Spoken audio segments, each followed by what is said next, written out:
Екатеринбург. Город, хранящий немало тайн. Одна из них связана с трагедией группы Дятлова, трагически погибшей в горах Северного Урала в 1959 году. «Комсомольская правда» продолжает поиски истины в этой мистической истории. А поможет нам в этом Семен Золотарев. Его называют самым загадочным туристом в группе Дятлова. Слишком много нестыковок есть в биографии этого человека. К тому же, именно на его теле в 1959 году были обнаружены серьезные травмы, вызывающие много вопросов. Сегодня 12 апреля, и мы находимся на Ивановском кладбище рядом с могилой Семена Алексеевича Золотарева, одного из участников рокового похода на перевал Дятлова в 1959 году. Мы собираемся провести эксгумацию Семена Золотарева для того, чтобы установить его личность. Очень много версий связано с Семеном. И не он якобы был здесь похоронен. Мы сейчас здесь по просьбе одного из родственников Семена Алексеевича, который решил установить личность того, кто здесь захоронен. У него нет уверенности, что здесь захоронен именно Семен Золотарев, поэтому он нас попросил провести эксгумацию, обратился в «Комсомольскую правду», выписал доверенность. К тому же, данное вскрытие позволяет нам отказаться от целого ряда гипотез, связанных с якобы выжившим Золотаревым. Что мы здесь сделаем? Мы проведем раскопку могилы. После этого мы возьмем образец костной ткани для ДНК-экспертизы, а также наш судебно-медицинский эксперт Сергей Алексеевич Никитин проведет метод фотоналожения, где уже прямо здесь по черепу Золотарева и по его фотографиям он нам скажет, кто здесь находится.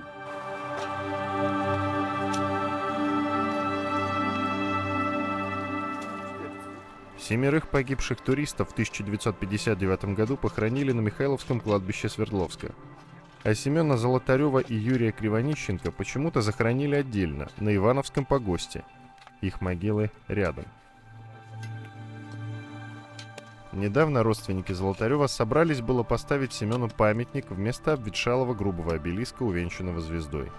Но тут выплыла еще одна большая загадка.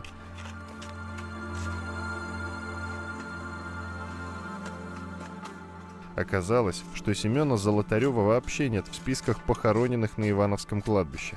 Могила под обелиском с надписью «Семен Золотарев» ни за кем не числится. То есть, согласно документации, Семена Золотарева на Ивановском кладбище не хоронили.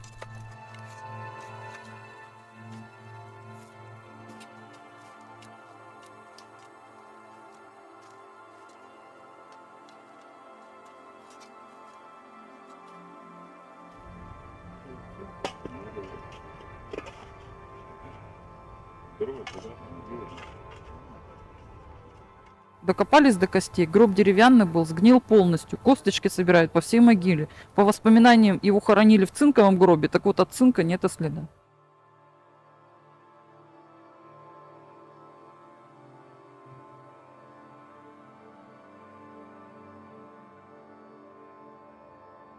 Бригада рабочих достаточно быстро добралась до останков. Могила оказалась завалена не столько землей, сколько большими камнями, но кости и череп оказались в сохранности. Не хватало только одного переднего верхнего зуба. В описании трупа Золотарева про отсутствие этого зуба ничего не сказано.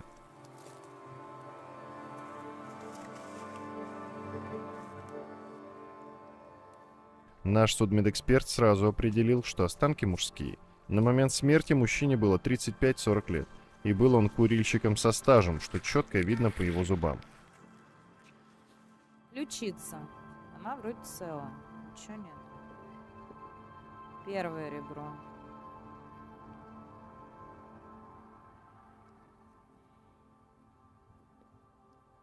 Второе ребро. Здесь вот явно уже пошла трещина. И ее нету на обратной стороне. То есть это сгибательный перелом. Он от этого и погиб. Он погиб, да.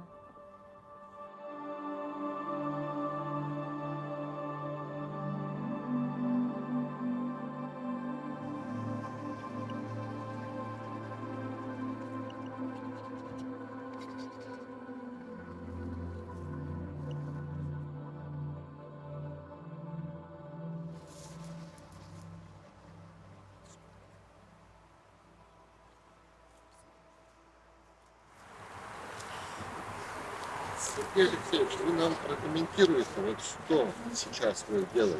Какую операцию? Сейчас проводится подготовка черепа для сравнительного исследования этого черепа с прижизненной фотографией Семена Золотарева. Подготовка включает в себя закрепление отделенной части свода черепа, нижней челюсти. И вот сейчас я в глазницы и в носовое отверстие вставляю вату, чтобы хорошо видно было контуры орбит и носового отверстия.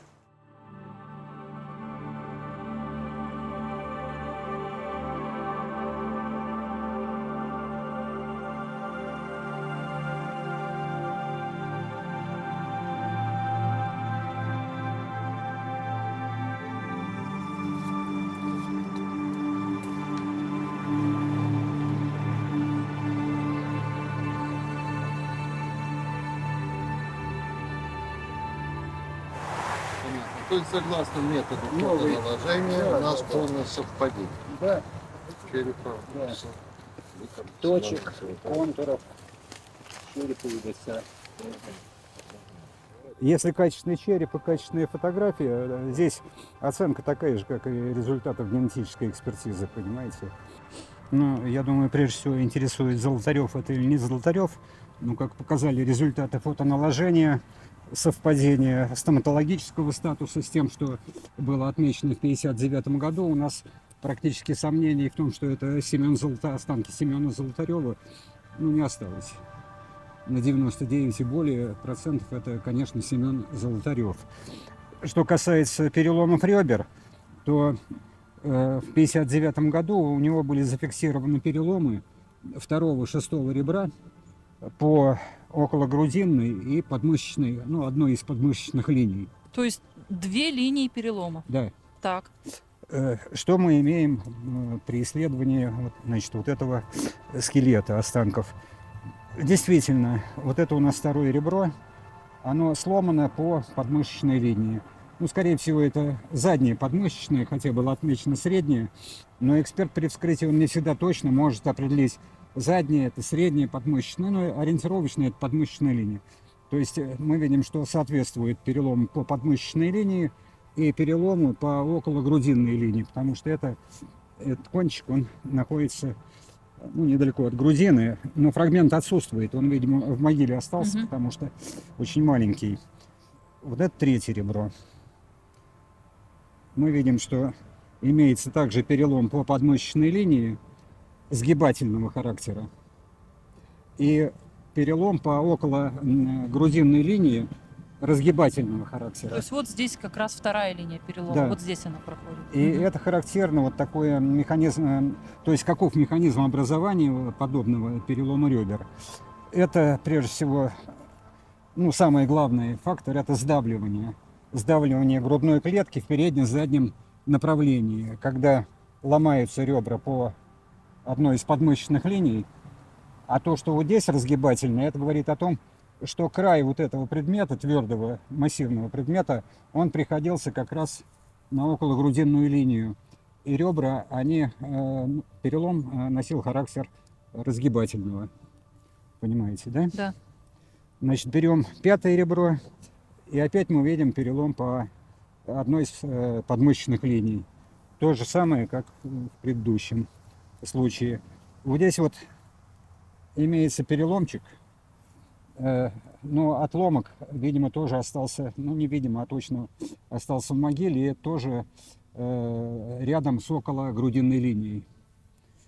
И теперь вот смотрим 6-е ребро. Видите? Да, тоже трещина. Это тоже перелом. подмышечная линия и тоже сгибательный характер перелома. Ну и то же самое, да, кстати, на 6-м ребре нет перелома по окологрудинной линии. Ну, видимо, эксперт просто общим скопом написал, что вот со 2-го по 6-е ребра, значит, по подмышечным, по окологрудинной, но 6-е ребро, оно по окологрудинной линии не сломано. Это уже грудинный конец, это не перелом. Но по подмышечной линии перелом налицо. Получается, некая большая масса раздавила Семена, когда он лежал на спине. Мог ли он получить эти травмы в палатке? Вряд ли. Он был обут и одет лучше всех. Бурки, шапка, перчатки. Как бы он справился, если бы был столь сильно травмирован? Нет, что-то тут не сходится. Если Семен и получил травмы лежа на спине, то точно не в палатке. Я хотела еще вот ваше внимание на что обратить. Да, вот одна из костей, вот кость ноги, да, на ней очень такая видна очень сильная костная мозоль. О чем это говорит? Это говорит о том, что у него была давняя травма. Это так называемая костная мозоль. То есть перелом был без смещения, отломки, может быть, это даже и не полный был перелом малой берцовой кости. И если мы сравним с левой косточкой, то здесь никаких мы следов переломов не видим. Это травма. Возможно, травма фронтовая, ну или всякое может быть. Может быть, это и до войны он получил эту травму. Но это признак прижизненного перелома давнего. Еще скажите, какие особенности вас насторожили? Может быть, что-то, о чем мы не сказали сейчас? Да, в общем-то, вы знаете... Вот что касается его коронки, да, получается, на правая крайняя коронка. Давайте откроем. Мгм.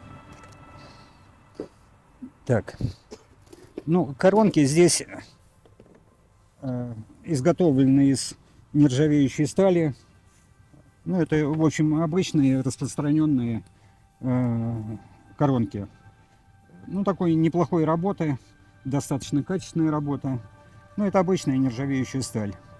И вот на этом зубе, тут вот интересное есть, значит, вот этот зуб, 8-й зуб. Сейчас я пластилин уберу. Вот, 8-й зуб. И вот здесь вот видны, имеются следы стоматологического вмешательства. То есть здесь стояла пломба из серебряной амальгамы. В 50-е годы, это один из был распространенных пломбировочных материалов, серебряная амальгама.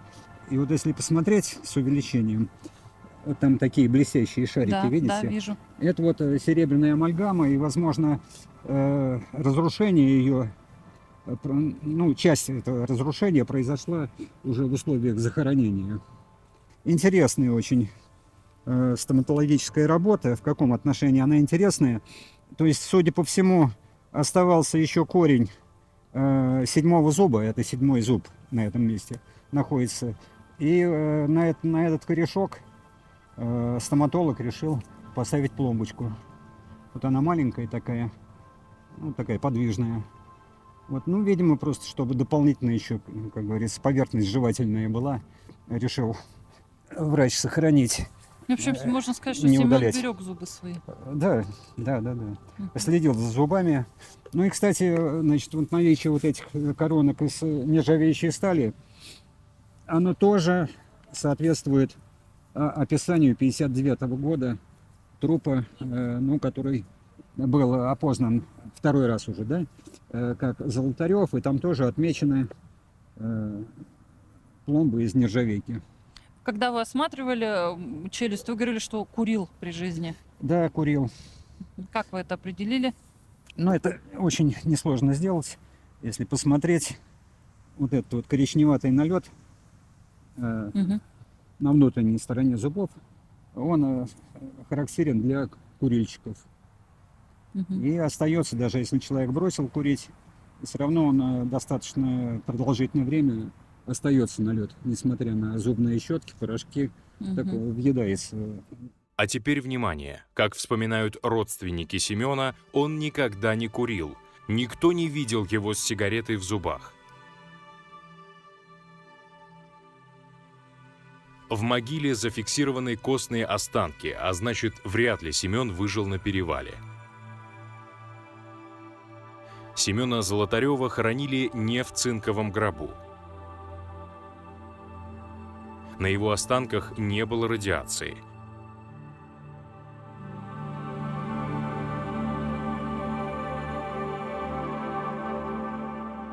Вот, для генетического исследования возьмем лучевую косточку. Мгм. Хорошая очень косточка. Мгм. Очень хорошо сохранились кости, то есть они плотные, прочные, без каких-то изменений, понимаете. Для генетики абсолютно пригодная косточка. Теперь нам предстоит сделать ДНК-экспертизу, чтобы окончательно убедиться, что в могиле захоронен Семен Золотарев. После этого мы оформим документы на могилу и поставим памятник.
Можно я вот просто обращение сделаю к зрителям, потому что и на нашем канале, и как бы очень много идет вопросов по поводу, тоже касается травмы, в частности, эксгумации Семена Золотарева. Я вас очень прошу, ну не придумывайте. И вот то, что там пишут, что череп проломан, еще что-то, ну вот не было это, не было. Ну, кстати, я могу добавить еще, что там пишут. Вопросы Давай. вот на нашем канале по поводу вас. Ага. Да. Вот смотрите, вы точно другую могилу не вскрывали и останки не переносили туда, где шла эксгумация? Это во-первых. Во-вторых, Комитет госбезопасности вас контролировал с Натальей Варсеговой, что можно рассказать общественности, а что нельзя? Вот такие два вопроса вам. Значит, начну с первого. Лично мы вообще ничего не копали и никуда ничего не переносили. Для этого были специально выделены, обученные люди, и вокруг них стояло еще человек 10 специально обученных и выделенных людей. Я уж не знаю, комитетом безопасности, не комитетом, они нам как бы бумажки не показывали. Но я хочу, чтобы четко понимали, это не мы рыли, да, то есть мы просто присутствовали при большом процессе, в который было вовлечено большое количество официальных людей. И никто, естественно, никуда ничего не переносил, никто никуда там не перезакапывал. Вот вырыли одну могилу, изучили кости с официальным экспертом, положили все это очень аккуратно, очень, как сказать, уважительно в другой гроб и произвели второе захоронение. Значит, я, честно, я не знаю, кто все те люди, которые присутствовали вокруг, были в тот момент на вот этом вот пятачке кладбища. Ну вы там не заметили. Но нас никто ни о чем не просил, никто ни в чем не ограничивал. Единственное, лично у меня есть какие договоренности с Натальей, что да, я мало выступаю на эту тему, потому что, конечно же, это все было под эгидой «Комсомольской правды», и, естественно, эта «Комсомольская правда» должна озвучивать те вопросы, а кто я. Я вам более того хочу сказать, что вообще планировалось, что о моем присутствии никто не узнает, и мы собирались держать это строго в секрете от общественности. Если бы почему-то вдруг Екатеринбургская «Комсомольская правда» редакция не выпустила, не выложила трейлер, если вы его найдете в Ютубе, да, там это именно трейлер двухминутный, кто похоронен в могиле Золотарева. И там в кадр попала я, на что я очень расстроилась, потому что таким образом сразу стало понятно, что я там тоже присутствовала. А так бы я бы сидела и молчала в тряпочку, вообще не говоря на эту тему, была бы спокойна. Но вы как независимый человек не заметили там никаких фальсификаций? Нет, нет, там было сложно. Это было действительно сложно, потому что у нас не было разрешения на вывоз останков. У нас как бы была, в принципе, договоренность, что был то же самое областной суд МСМЭ, да, вот где Возрожденный работал. Если бы у нас было разрешение вывести останки с кладбища, мы бы их, безусловно, повезли сразу вот в этот экспертный центр. И там были согласны их принять и провести полноценную экспертизу. Просто не было вот этого разрешения. Все должно было сделать на кладбище, поэтому на кладбище присутствовали эксперты. Чисто технически это, конечно, ну, сложнее, потому что делать на земле или там другое дело в условиях экспертного центра. Ничего не было подозрительного, ничего не было, все было очень открыто, никто не приходил, там были операторы, были фотографы «Комсомольской правды», к ним никто не подходил, не говорил: это не снимайте, здесь интервью не берите. Ну, пару раз их попросили отойти от могилы, когда ее раскапывали, исключительно потому, что сейчас мы вам лопатой по голове дадим. Все. То есть Галина, а никаких. в этот клип, кроме вас, попали вот эти люди, которые присутствовали, 8 человек? Непонятно кто. Вы знаете, я как-то не задумывалась на эту тему, надо его пересмотреть. Да, Ну, если вы думаете, что я там пересматриваю каждый день клипы со своим участием, нет, это не так. вы Я, потом возможно, это ссылочку сюрприз один раз. тоже дадите нам ссылочку. Интересно. Ну, как бы люди, которые, вот сами ребята, которые раскапывали могилу, но они, кстати, они только раскопали и отошли, они потом дальше ни в чем не участвовали. Они были в балаклавах, да, это правда, и все это время они простояли в балаклавах. Но я вам хочу сказать, что и те вот остальные, кто присутствовал, ну, в моем понимании, там были люди, как бы начальники вот этого кладбища, да, которые, ну, просто смотрели, что происходит. Да нет, там 8 не было, сейчас сорвалась, щас пытаюсь. Раз, 2, 3, 4, 5, 6. Может, человек 6-7, причем кто-то приходил, кто-то уходил. А Там с кем-то я почему, а почему люди, которые раскапывали, были в балаклавах? Я не знаю, насколько нам известно, это же не просто какие-то работники кладбища, то есть это, как бы это именно те люди, которые занимаются эксгумациями, да, именно, ну, как бы эксгумациями, что не то же самое, что просто работники кладбища. Ну, были в балаклавах, все были, ну, было холодно, я не знаю, мы не задавали этот вопрос. Меньше знаешь, лучше спишь. Понял. Мы не спрашивали, как их зовут. Они как бы не спрашивали, кто мы. Они пришли, откопали, отошли. Когда пришло время закапывать, они подошли, закопали. То есть это чисто техническая такая вот была работа с их стороны. А все остальное делали ну, как бы приглашенные «Комсомольской правдой» эксперты. То есть никто в это не вмешивался, никто ничем не пытался, наоборот, там, я даже помню, что меня спрашивали: а вот это что, а вот это что, а почему, а как думаете, почему погиб? Я говорю: ну вот видите, ребро сломано. Ну да. Ну то есть как бы нету никаких мыслей о конспирологии. Вот прям совсем. Галина, кстати, спросить хотел по поводу травмы ребер Золотарева. Получается, после эксгумации переломы ребер уже не в одну линию, правильно? Нет, почему? Там практически полное описание, полное совпадение с тем, что пишет Возрожденный. А, Там мы просто увидели линии вот этих переломов, да, то есть как бы стало понятно, какой это перелом, сгибательный или разгибательный. Ну, грубо говоря, вот, да, вот, не знаю, как есть вот грудная клетка, да, то есть сгибательный перелом, это будет вот так ломаться или вот так ломаться, да, то есть мы это вот видим по сколам ребра. Вот это мы увидели. Это не было описано в акте. Так а Мы вы увидели скажите тогда все-таки, как сломаны ребра-то были? вот так. Нет, слушайте, я не буду говорить, это неправильно, как бы потому что я сейчас скажу, там надо очень физику расписывать. Если мы с вами как-то вернемся к этому теме обсуждения травм, я тогда прямо на это прицельно скажу. Грудная клетка – сложная конструкция. То есть там не похожи переломы на сжатие. То есть вот я вот сейчас показала так и как бы поняла, что начнутся домыслы. Нет, там по-другому ломается, если идет компрессия. А когда идет удар, они ломаются другим образом. А лопатка сломана симметрично этим ребрам с этой же стороны? Да, право, да, да. Мгм. Но это вот как бы надо изучать все это. Это интересно.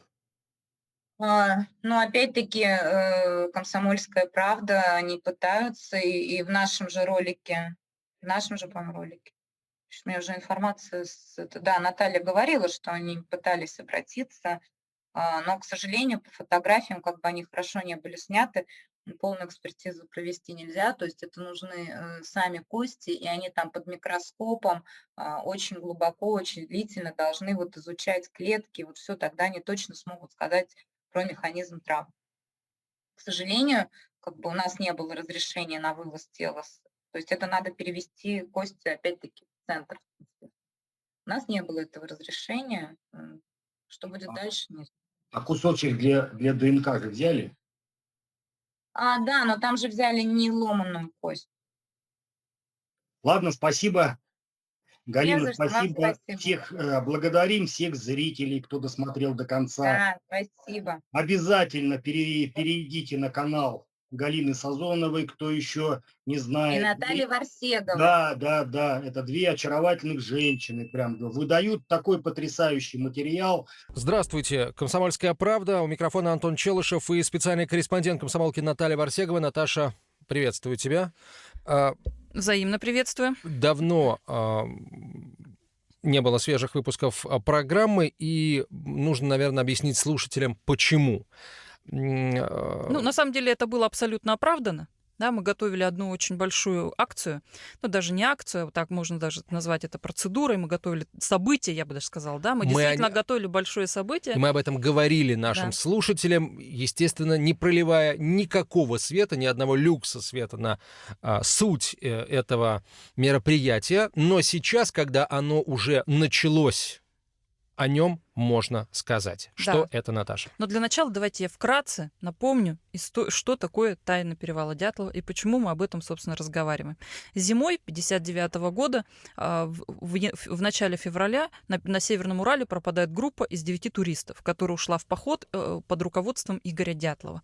Спустя какое-то время поисковики находят их пустую палатку на безымянном перевале, а уже на следующий день они находят первых ребят, которые уже были мертвы, они лежали в 1,5 километрах от этой палатки, полураздетые, полуразутые, и как-то было совершенно непонятно, от чего они погибли. Было ясно, что они, испугавшись в панике, туристы разрезали палатку, выбежали из нее, и после этого уже то ли от мороза, от ветра, то ли еще от чего-то они погибли. Тайна их гибели, она до сих пор является тайной, совершенно никому не понятно. Было заведено уголовное дело в свое время, ни к чему оно в итоге не пришло, все это расследование как-то быстро свернулось, во всем обвинили некую стихийную силу, преодолеть которую ребята были не в состоянии. Так и было написано в уголовном деле. Да, и на этом, собственно, все. И больше никто ничего не знает. Теперь исследователи ломают копии, строят версии, одна фантастичнее другой. И очень много версий связано с одним из участников группы, Семеном Золотаревым. Дело в том, что это самый загадочный участник всей этой истории, совершенно какой-то странной биографией. Он на самом деле фронтовик, он прошел всю войну, как нам говорят родственники, и есть и такие свидетельства о том, что он прошел эту войну без единого ранения. Но настолько так много нестыковок в его биографии, например, и в военной биографии, и в биографии уже в гражданской, что поневоле задаешься вопросом, а был ли это вообще Семен Золотарев, начиная с того, что ведь он же при жизни просил называть себя Сашей. То есть его звали Семен по паспорту, а он просил называть себя Сашей. И вот одна из версий, связанная с Семеном, о том, что и похоронен-то на кладбище в Екатеринбурге не он, а что похоронили вместо него какого-то безымянного зэка из Ивдельлага, беглого, а сам Семен Золотарев якобы выжил, и поэтому здесь очень много на этой почве конспирологии, которые очень хочется на самом деле развеять. И еще раз я повторю свой вопрос. В чем суть проекта, который вы начали? В чем суть? Да, я бы, наверное, даже так сказала, с чего все начиналось. Да, дело в том, что мы в какой-то момент мы решили просто посмотреть. Есть такие кладбищенские реестры, в которых указаны, просто перечислены все могилы. Обычно там всегда указывается, кто является заказчиком могилы. Как правило, Да, это и либо дети, если они хоронят своих родителей, либо это родители, которые хоронят своих детей. То есть там всегда очень четко Родственники, проще говоря. да, всегда четко прописано фамилия, имя, отчество родственника, его адрес и какие-то данные. И мы вот кинулись сначала проверить вот эти реестры, и были очень удивлены, когда поняли, что Золотарева нет в этих реестрах. То есть Как его это, могилы как это вообще нет. При этом сама могила есть на Ивановском кладбище, там стоит обелиск. Не обелиск даже, я неправильно выразилась, такой некий памятный знак со звездой. А табличка выбита, его имя, Семен Золотарев, годы жизни, 1921-1959. Ну, а по документам могилы нет. Ну, мы так, когда мы это вдруг поняли, мы, конечно, то есть совершенно непонятно было дальше, что с этим делать, с этой информацией. Но наше мнение о том, что, скорее всего, в этой могиле лежит не Семен Золотарев, оно еще больше как-то укрепилось. Нам показалось, что, может быть, действительно там как-то не так. И тут так совпало, что вот совершенно как бы случайно, но случайности, я так понимаю, не бывает, на нас выходят родственники Семена Золотарева, причем те родственники, о которых мы никогда ничего не знали. То есть мы всегда знали, что по двоюродной линии Семена живут родственники в станице Удобной. И они крайне мало, у них очень скудная информация о Семене, у них есть фотографии Семена, они хорошо его помнят как такого хорошего, доброго, веселого родственника, который водил детей в походы. Вот, собственно, на этом все и ограничивается. И все. А тут на нас выходят более близкие родственники. Я сейчас прошу прощения у наших радиослушателей, имена их называть не буду. Я просто скажу, что это родственники более близкие, чем те родственники, что живут в станице Удобной. Всем, кто хоть немножко занимается вообще детловедением, они все прекрасно понимают, кто живет в Удобной и что за родственники. Поэтому не буду на этом акцентировать внимание. И мы начинаем общаться с этими родственниками. Их цепляют публикации наши, которые можно легко прочесть на сайте «Комсомольской правды» о Семене. Мы уже немало с Николаем Варсеговым о нем написали. И они начинают нам говорить: вы знаете, у нас из ваших публикаций складывается ощущение, что, может быть, вовсе и не Семен Золотарев похоронен на Ивановском кладбище. А по их-то сведениям, он там похоронен? Они или не всегда он? считали, что он там похоронен, но при этом они сами никогда не были у него на могиле. Почему-то вот такая вот разобщенность в этой семье, что, по-моему, на могиле была только мать Семена, и все, больше там никого из его родственников никогда и не было. И я еду к этим родственникам. К тому месту, где они проживают? Мы едем к этим родственникам в гости, общаемся, разговариваем. Выясняем очень много таких интересных подробностей о том, что, например, если Семен всегда в своей автобиографии писал, что у него только 2 сестры, и все. А тут мы выясняем, что у него, оказывается, не 2, а 3 сестры, а что у него еще есть брат. Ух ты, это все родные? Родные, да, их, оказывается, было 5 человек в семье, и Семен был самым младшим. Вот, что по линии вот этих сестер, брата есть дети, которых еще вот, оказывается, можно найти. Они вот все, есть какие-то их контакты и так далее. Часть контактов мы действительно нашли, часть нет. Но суть в том, что у этих родственников тоже таких прямых контактов нет, а есть только просто имена. А по этим именам уже дальше мы начали искать другие контакты. И вот тогда у нас и впервые мы стали разговаривать об эксгумации. Что, может быть, раз вы не уверены. И вот смотрите, в кладбищенском реестре тоже этой могилы нет. Может быть, мы тогда с вами вместе попробуем организовать эксгумацию и понять, да, и уже успокоиться. Если там Семен, значит, это Семен, и мы эту могилу узаконим на ваше имя, я имею в виду на имя родственников, и тогда и вот это вы будете владельцами этой могилы, мы там поставим памятник, и уже будет как-то все это по-человечески сделано. И родственники согласились. Была выписана доверенность на мое имя, чтобы мне представлять их интересы. И так мы начали, собственно, весь процесс.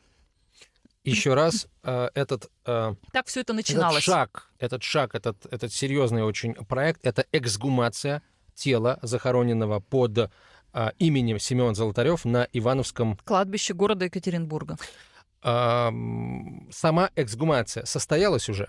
Сама эксгумация состоялась на прошлой неделе, это было 12 апреля, в четверг. Целый день длилась сама процедура длилась целый день. Мы в 10 утра начали копать, и только уже после 4 вечера мы обратно закопали эту могилу. Прежде чем вот перейдем к тому, что эксперты обнаружили там, скажи еще раз, как долго шло согласование этого процесса? Почти год. Вот почти год ушел вообще на то, когда... Почти год был от того момента, как впервые прозвучала мысль об эксгумации, и потом мы уже начали, собственно, работу. Наверное, стоит сказать о том, как процедура эксгумации сама по себе уже проходила, и самое главное, кто при ней присутствовал. Да, значит, смотрите, прежде чем вообще, да, вот я просто немножко сейчас еще окунусь в предысторию. Значит, для того, чтобы провести процедуру эксгумации, что для этого требуется? Во-первых, требуется разрешение Роспотребнадзора местного. А во-вторых, нужно заявление родственников. Причем заявление, это не просто заявление, оно должно быть подкреплено подтверждением родства. И это был самый сложный момент, потому что здесь пришлось... Я впервые так много работала с ЗАГСами, с системой ЗАГС по России. Я хочу сейчас вообще просто поблагодарить работников ЗАГС за то, как оперативно и четко и слаженно они работают.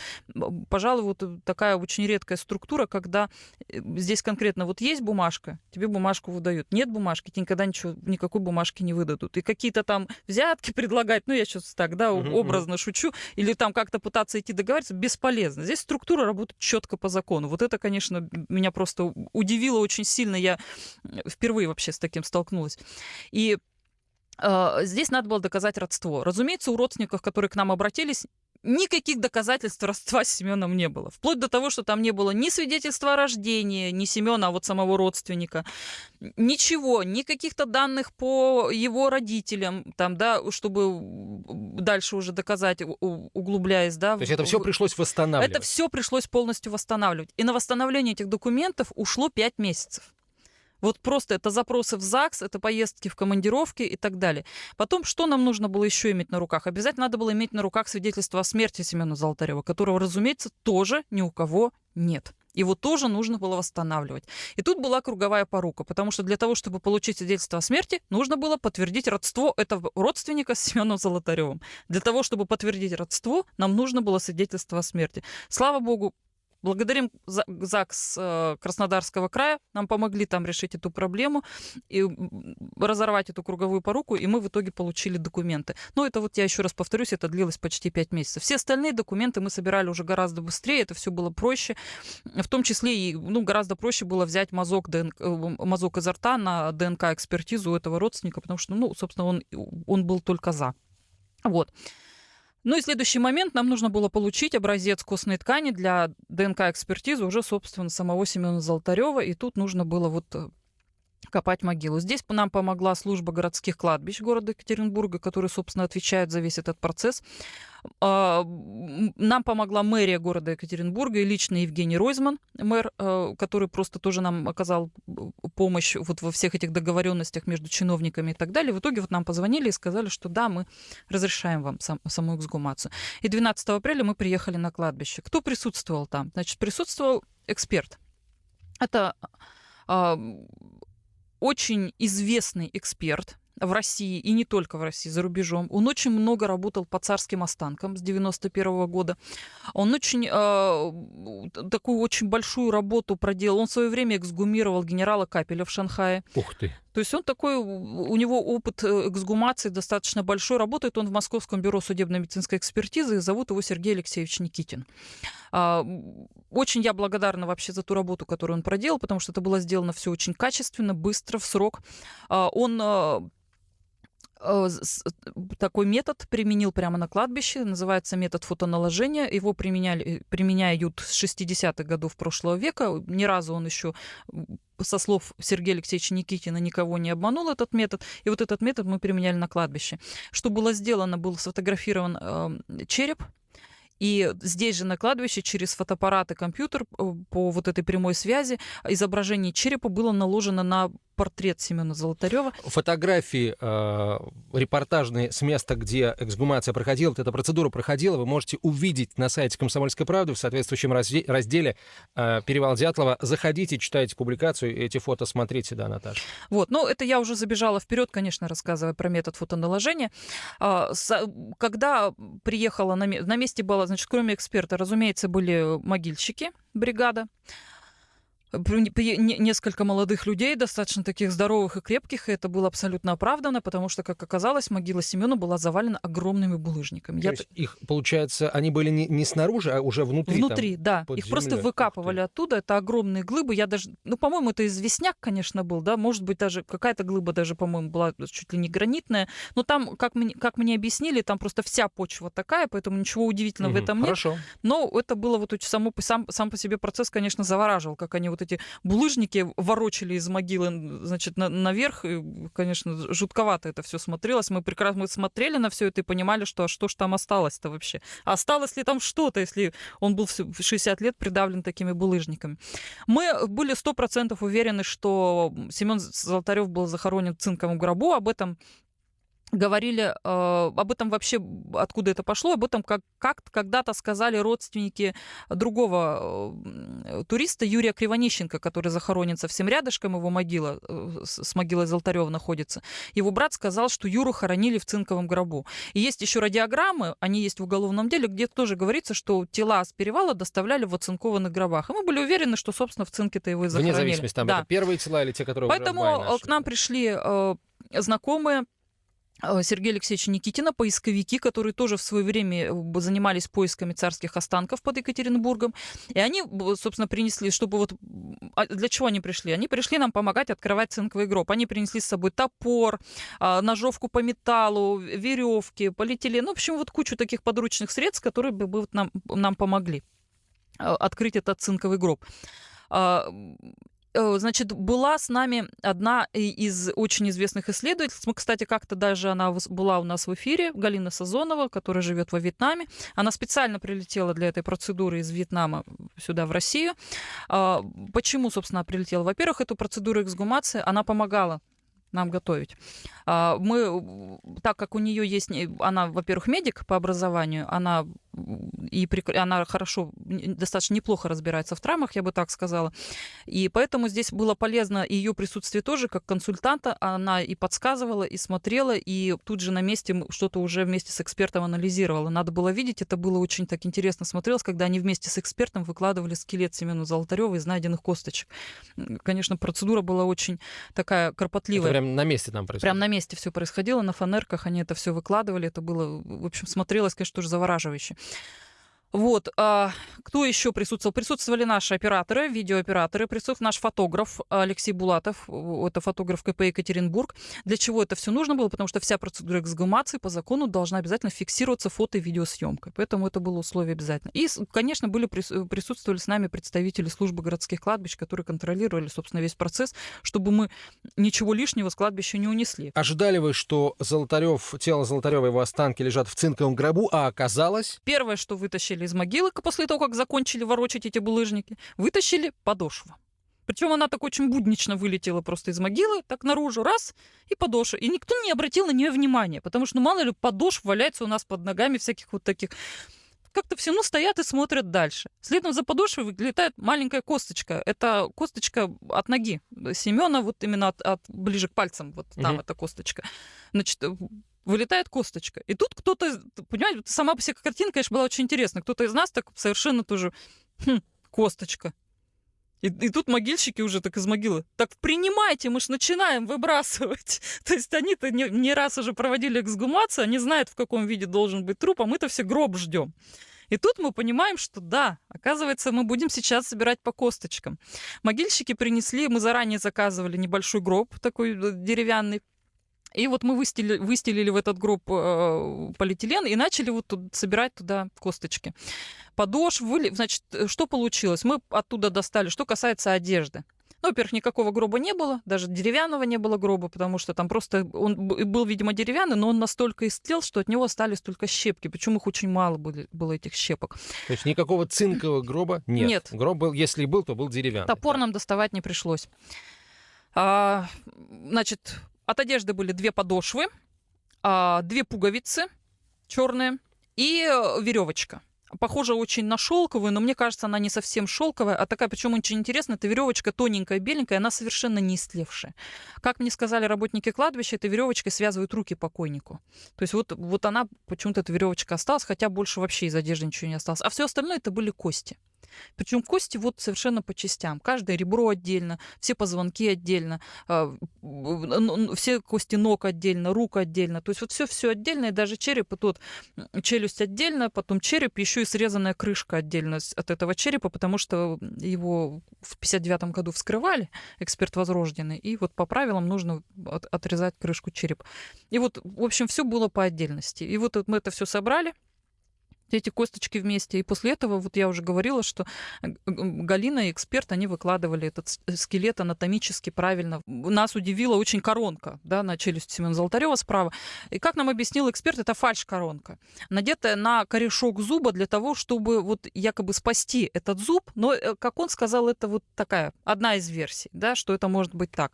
Я сейчас читаю на форумах различных, обсуждают, мы уже писали об этом в заметке, на различных форумах обсуждают заметки. Я читаю даже сейчас абсолютно какие-то невероятные шпионские версии. Оказывается, это какая-то, может быть, шпионская закладка. Вот, если честно, я совершенно мало в это верю. И мне кажется, что никакой, конечно, закладки там нет, а больше вот я склоняюсь, что это просто коронка, посажена именно на корешок зуба. Но что можно сказать? Семен вообще заботился о зубах, но при этом он был заядлым курильщиком. Вот это тоже нас всех удивило, потому что по всем воспоминаниям он как раз не курил. И своим ученикам он говорил, вот в Лермонтове, в школе Лермонтова, где он преподавал, он тогда им говорил: ребята, никогда не курите, не берите никогда в зубы сигарету. Потому что это на всю жизнь, и это вам все так настолько испортит, что вы потом не будете знать, как от этой привычки отделаться. Еще раз, по всем воспоминаниям, Золотарев не курил. А зубы на черепе, которые извлекли из могилы, зубы были курильщика. Зубами курильщика. Да, зубы курильщика. Первая нестыковка, скажем. Хотя не то, что нестыковка, это просто первый факт, на который стоит обратить внимание. Вот. Потом, что мы еще знаем? Мы знаем, что ранений на войне у Семена Золотарева, например, не было. Да? А малая берцовая кость на правой ноге у него с костной мозолью. Эта костная мозоль явно либо после перелома, либо после ранения. Но сломать... Дело в том, что перелом с внутренней стороны. То есть эта костная мозоль, вернее, она наросла с внутренней стороны этой кости. Чтобы сломать кость именно в этом месте, внутри, это надо слишком постараться. То есть там не очень как-то... То есть так упасть так сложно? Да, невероятен перелом. Либо это ты играешь в футбол, и тебе очень хорошо дали по ноге, так, что вот это, там очень сложный перелом, либо все-таки это ранение. И те эксперты, которые даже вот уже по фотографиям посмотрели на эту костную мозоль, они говорят, что, скорее всего, это все-таки пулевое ранение, и может быть вот там, то есть, и причем потому что вот сама костная мозоль, она вот такого свойства, как вот после ранения она вот так наросла. Но это еще все стоит прояснять, это еще стоит нам все с экспертами обговаривать и проводить какие-то экспертизы, анализировать, потому что вот сейчас я просто говорю какие-то первые впечатления свои. Большое впечатление на меня лично произвели ребра Семена. Причем то, что нужно рассматривать ребра Семена, почему-то я до эксгумации не придавала этому очень большого значения. Мне казалось, что эксперт возрожденный в 1959 году совершенно четко описал, что было две линии переломов у Семена на правой стороне от 2 до 6 ребра по окологрудинной линии и по подмышечной линии. Вот, пожалуйста, 2 линии переломов. Это говорит о том, что это был какой-то очень удар каким-то таким предметом с плоской поверхностью со смещением. Иначе говоря, может, если бы это было ДТП, то это было бы вот именно такая травма.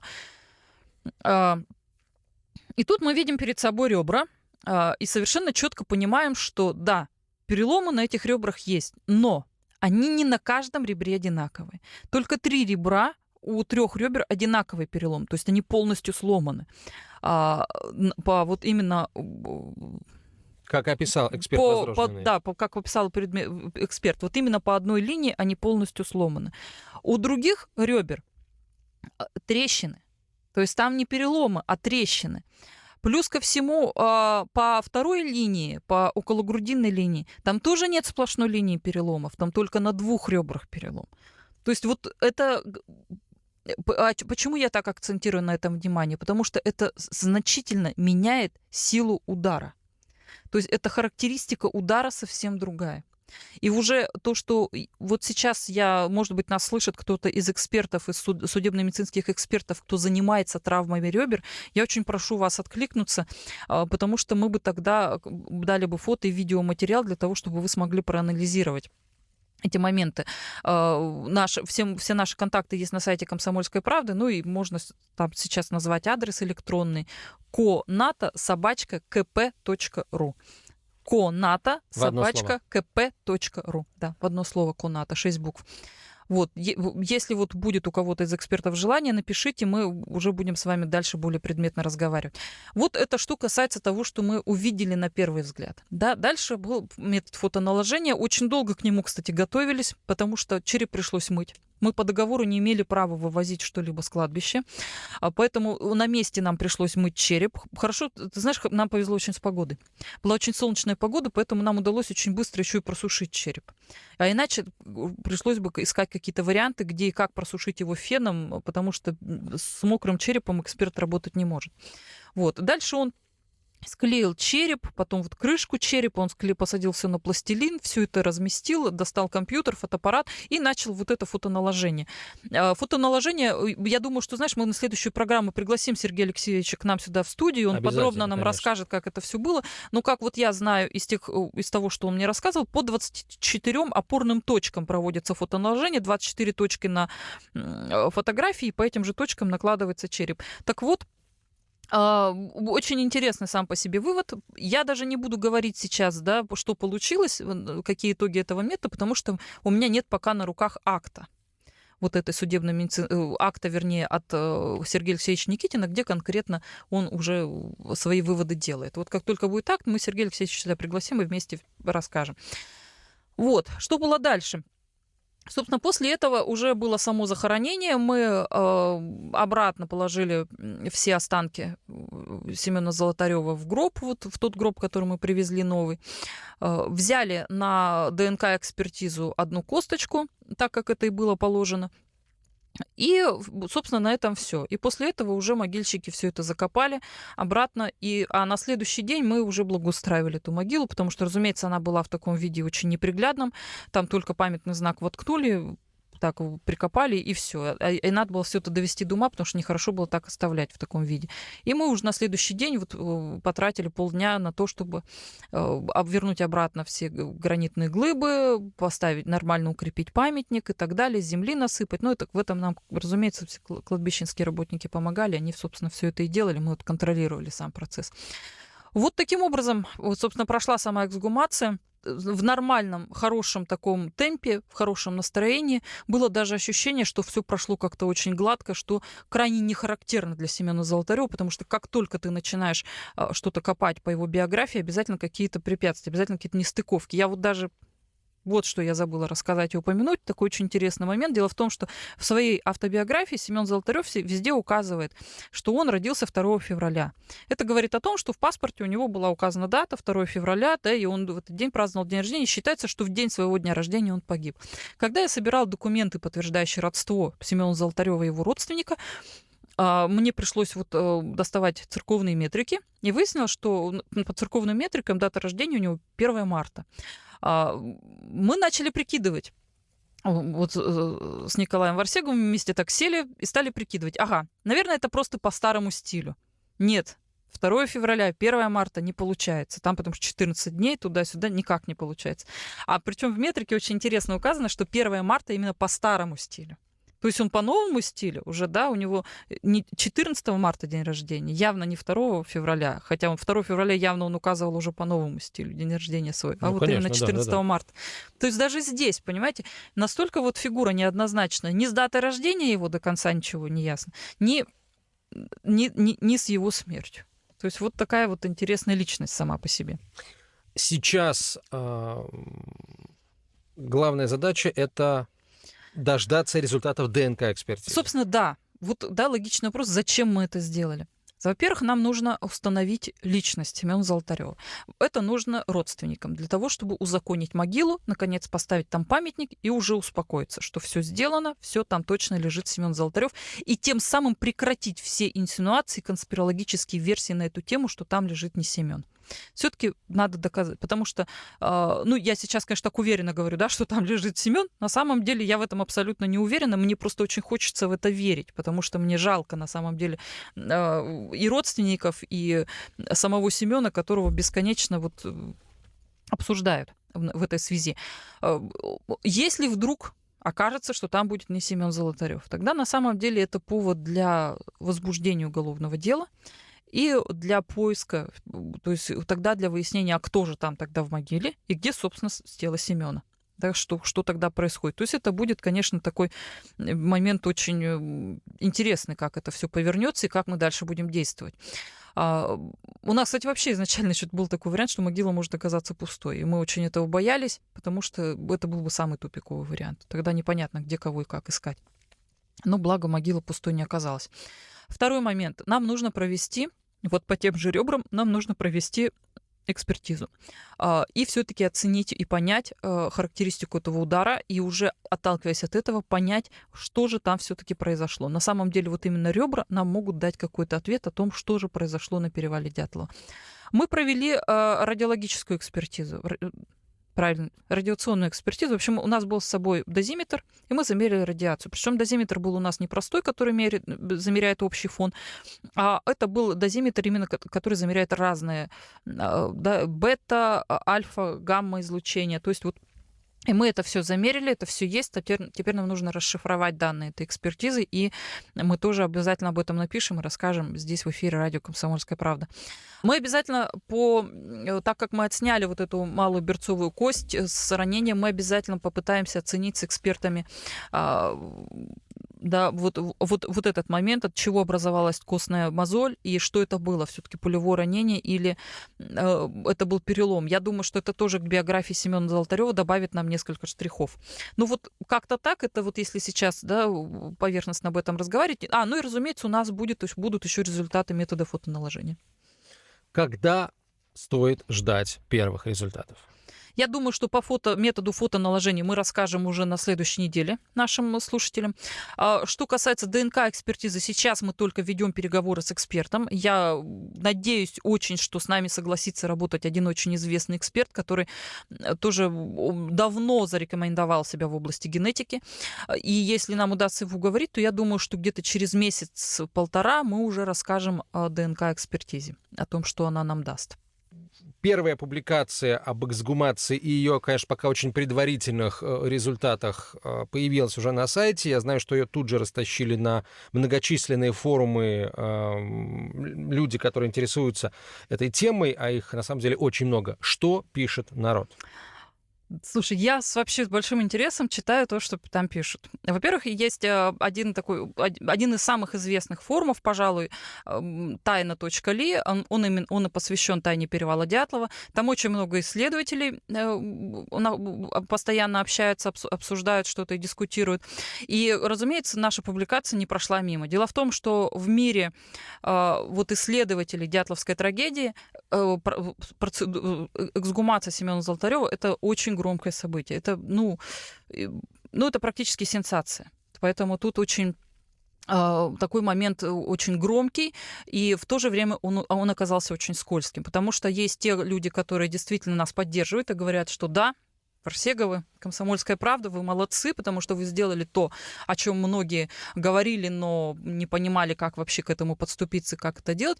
А есть критики, которые нас вообще с удовольствием ругают, и, в общем-то, я к их критике прислушиваюсь, я эту критику читаю. И вот пожалуй, одним из критиков всей нашей этой процедуры выступил фонд памяти группы Дятлова, который располагается в Екатеринбурге. Самый главный вопрос был о том, собственно, почему, наверное, они нас критикуют, потому что мы не позвали их на эксгумацию. И вот тут я просто немножко подробнее на этом остановлюсь, потому что момент такой очень тонкий, и его надо прояснить, чтобы он людям был понятен. Мы действительно несколько лет, с 2012 года, очень тесно работали и с фондом памяти группы Дятлова, в частности, с его главой Юрием Константиновичем Кунцевичем, человека, который я безмерно уважаю, потому что человек делает совершенно колоссальные вещи, на которые многие просто не обращают никакого внимания. А он, вот почему, собственно, он занимается трагедией группы Дятлова, потому что он считает, что на примере этих дятловцев, вот погибших, вот слово нехорошее я сейчас употребила, всегда его избегаю, сейчас оно мне выскочило, на примере вот этих туристов погибших, как раз и нужно воспитывать молодежь. Что, собственно, Юрий Константинович и делает, организовывает скаутские лагеря, все время с какими-то подростками возится, куда-то их вывозит, и даже вот каждый год, собираясь на перевал Дятлова, он все время берет с собой молодежь, чтобы вот показывать им это место, и у костра рассказывать уже в который раз вот эту историю героической, трагической гибели туристов, 9 туристов. И надо сказать, что действительно те ребята, которые идут вместе с ним, они всегда... Ну, в общем, они такие более, наверное, патриотичные и более вот воспитанные. Как-то вот, видимо, оказывает это влияние на их характер и такое воспитание, эти все рассказы. Так вот, мы долгое время работали с фондом памяти группы Дятлова. Мы часто обменивались какой-то информацией. Очень много информации «Комсомольская правда» дала фонду Господин памяти. Кунцевич был в нашей студии. Да, мы с ним тут общались и разговаривали. Очень много было информации. Но в какой-то момент началась такая ситуация, когда мы делились, например, какой-то информацией, которую еще рано было, допустим, в СМИ, да, выкладывать эту информацию. Но этой информацией нужно было поделиться с фондом, потому что было важно знать их мнение и, может быть, какие-то опорные точки, которые у них тоже есть по этой информации. И мы вот таким образом обменивались. Так вот, в какой-то момент вдруг та информация, которую мы отдавали фонду, стала появляться в СМИ. Причем она стала появляться в СМИ не как от «Комсомольской правды», а как от фонда. То есть «Комсомольская правда» в этой истории вдруг не оказывалась. И тут это момент очень щепетильный. Дело в том, что, да, наверное, можно было закрыть на это глаза, но информацию-то добывает «Комсомольская правда», и я сейчас могу сказать, что передний фланг в этой истории, в истории вообще исследования трагедии на перевале Дятлова занимает именно «Комсомольская правда». Мы очень много... Благодаря упорству нашего главного редактора мы очень много информации добываем, делаем и постоянно, хоть мелкими шажками, но мы движемся вперед. И вот та информация, которая вдруг нам достается очень тяжело, вдруг оказывается обнародована в СМИ, да еще и от имени фонда... Да, она, проще говоря, сливается. Я уж хотела избежать этого слова. И это происходило... Да, это происходило... Раз произошло, второй раз произошло, и все, понимаете, тут я уже насторожилась. И я поняла, а стоит ли дальше работать с фондом? И мы перестали работать. То есть мы просто отошли, и мы перестали обмениваться какой-либо информацией. Я предлагаю здесь вообще даже остановиться и больше ничего не объяснить, потому что ты все объяснила. Да, и именно поэтому мы не стали звать фонд на эксгумацию. Потому что мы прекрасно понимали, что как только мы позовем фонд, это тут же окажется в СМИ. Причем абсолютно без нашего участия. До самой эксгумации. Да, поэтому я думаю, здесь я достаточно четко все объяснила. Второй момент. Нас обвиняют в том, на форумах, нас обвиняют в том, что мы выкопали все кости, собрали их, а потом закопали пустую могилу. Это абсолютно бред, потому что такого быть вообще не может. За всеми нашими действиями наблюдали работники службы городских кладбищ. Мы, в принципе, ничего не могли бы унести с этого кладбища, кроме косточки для ДНК-экспертизы. Мы не могли взять ни фальшкоронку, ни другую, ни кость, где вот эта костная мозоль там и так далее. Мы ничего этого взять не могли. У нас не было на это никаких прав. Мы по закону должны были выкопать, взять косточку, провести исследование и обратно все закопать. А ту косточку, которую мы в итоге привезли в Москву, мы ее дадим на ДНК-экспертизу, а после мы ее снова подзахороним в эту же могилу. Поэтому о том, что там никого не осталось сейчас в могиле, даже говорить не стоит, потому что там все так же лежат останки Семена Золотарева, за исключением небольшой кости. Здравствуйте, друзья. Это «Комсомольская правда». У микрофона Антон Челышев и специальный корреспондент Наталья Варсегова. Наташа, добрый вечер. Здравствуйте. Мы обещали несколько дней назад продолжить разговор о масштабной операции, которую вы с Николаем организовали и при помощи единомышленников провели. Речь идет об эксгумации могилы одного из самых загадочных, наверное, самого загадочного участника группы Дятлова, Семена Золотарева.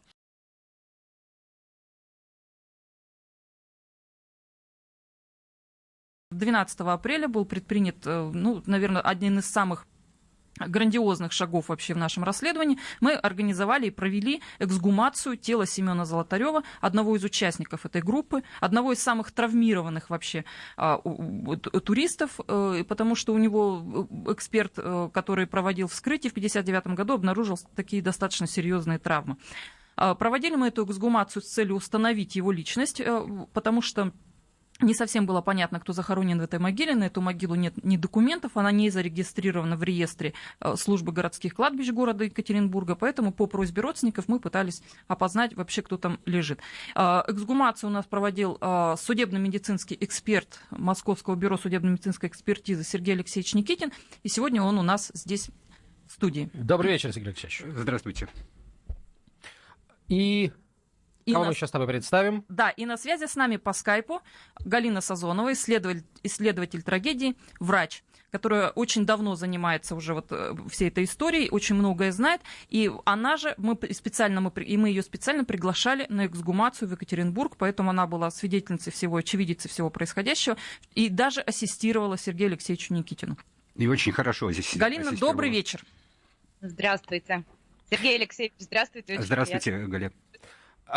Наташа, ты обещала во время нашего предыдущего разговора мне и слушателям в первую очередь о том, что следующий наш разговор состоится, когда у тебя на руках будет заключение эксперта, Сергея Алексеевича в данном случае. Правильно ли я понимаю, что вы пришли в студию с этим документом? Да, он у меня вот в студии, он лежит передо мной, и мы уже можем сейчас по нему разговаривать. Он называется «Акт медико-криминалистического исследования». В двух словах для начала, Сергей Алексеевич, я попрошу вас рассказать о сути вашего метода, по которому вы пытались определить, действительно ли останки принадлежат человеку по имени Семен Золотарев. Ну, передо мной были поставлены два вопроса. Первый, это, несомненно, самый главный, или один из самых главных, это принадлежат ли вот эти останки Семену Золотареву. И второй вопрос, какие повреждения имеются на скелете и каков механизм образования этих повреждений. Ну и, в общем-то, эти вопросы удалось решить на Ивановском кладбище 12 апреля этого года. Удивительно. В свое время, когда проводилось исследование, мы толком не получили ответов на эти вопросы, когда судебно-медицинский эксперт там на месте работал с телами, а сейчас, получается, мы получили все вопросы после того, как вы просто посмотрели на останки там на кладбище, и тут же обратно они были, так сказать, захоронены. Я правильно понимаю? Ну, я вам по порядочку немножечко расскажу. Вообще была, Наташа, насколько я понял, существовала такая версия, что в могиле вообще никого нет. Да, была такая версия, там мог быть Мы об этом говорили, не да. Семен, Да. там никого не могло вообще никого не оказаться, да. Да, и так по ходу процесса вот этого вскрытия могила оказалась очень своеобразной, и даже такой возник вопрос, ну, как бы характерно, не характерно, точнее, типично или нетипично вот это захоронение. Но не так часто приходится эксгумировать на территории Урала, а это все-таки горы. И кладбище Ивановское, оно находится на горе. И оказалось, что могила практически на 90% засыпана крупными кусками гранита. Такой светло-сероватый коричневый гранит, ну и дресвой пересыпанный, это мелкая крошка гранитная. И вот представляете себе, вот каждое захоронение сопровождается, конечно, вот такими трудностями, чтобы вырыть могилу. И, в общем-то, и трудности у нас были, ну не у нас, а у работников кладбища, которые проводили вскрытие могилы, вот извлекать эти камни и так далее. То есть не все так просто было. Сергей Алексеевич, вот немножко вас перебью таким вопросом. Нас сейчас очень много спрашивают о том, что вот то, что могила была завалена камнями, говорит о том, что, скорее всего, ее вскрывали, а потом просто завалили камнями. Вот, или мы можем сейчас твердо сказать, что там вся почва такая каменистая в этом месте. Я полагаю, что на 90% все могилы именно в таком состоянии находятся, то есть они засыпаны камнями, потому что это гранит, гора, и, то есть как раз вот именно для этого кладбища можно сказать, что это типично, понимаете, вот наличие такого большого количества кусков гранита. Вот. А потом потихонечку, значит, когда были извлечены все камни, обнаружилось, что там находится скелет мужчины.